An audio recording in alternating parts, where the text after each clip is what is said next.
যৌথ বাহিনীর অভিযানে মাটি খুঁড়তেই বেরিয়ে আসলো কয়েকশো ড্রাম বাংলা মদ, যেটা কিনা বিভিন্নভাবে তারা সংরক্ষণ করে রেখেছিল। পুকুরের পাড় থেকে শুরু করে ঘরের ভিটা সকল জায়গায় তারা এগুলো মাটির নিচে পুঁতে রেখেছিল। সেগুলোই সেনাবাহিনী, বিজিবি, পুলিশ সবাই মিলে উদ্ধার করে। এই উদ্ধার অভিযানে আইন শৃঙ্খলা বাহিনীর সাথে আমরাও ছিলাম, আপনাদেরকে দেখানোর জন্য কি পরিবেশে তারা বাংলা মদ তৈরি করত এবং কত বিশাল এখানে তাদের ঘাঁটি ছিল। শুধু বাংলা মদই নয়, এখানে অনৈতিক কার্যকলাপও চলতো, তারও দৃশ্যমান কিছু প্রমাণ পেয়েছি আমরা।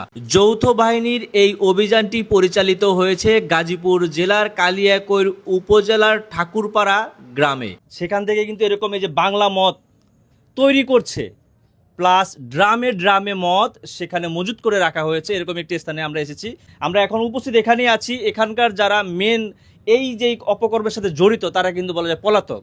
বাড়ির চারপাশে সিসি ক্যামেরা লাগানো ছিল। এখন দেখেন এই যে এভাবে যেই মদ তৈরি করা হয়, এর ইতিপূর্বে হয়তো বা আপনারা সচরাচর দেখেননি, আমরা কিন্তু বলা যায় স্বচক্ষে এসে দেখলাম।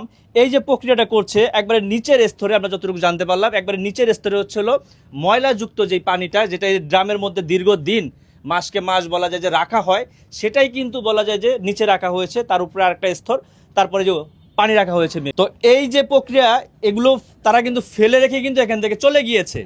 আমরা আপনাদেরকে পুরো এরিয়াটা ঘুরে দেখানোর চেষ্টা করব এই যে যারা বাংলা মদ খায়, এই বাংলা মদগুলো কীভাবে তৈরি হয়। এখানে এই যে চাল, মানে ধানের এগুলো নাকি পচা, এগুলো নাকি তাদের কাজে লাগে। দেখছেন এই চাল দিয়ে ভাত রান্না করে সেই ভাত নষ্ট করে তার পরবর্তীতে এই বাংলা মদ বানানো হয়। তো এখন দেখেন এই যে পাতিলাটা আছে, পাতিলাটার অবস্থাটা দেখেন কি, এরকম একটা পাতিলায় নোংরা পরিবেশে এগুলোর কাজগুলো কিন্তু চলমান আছে।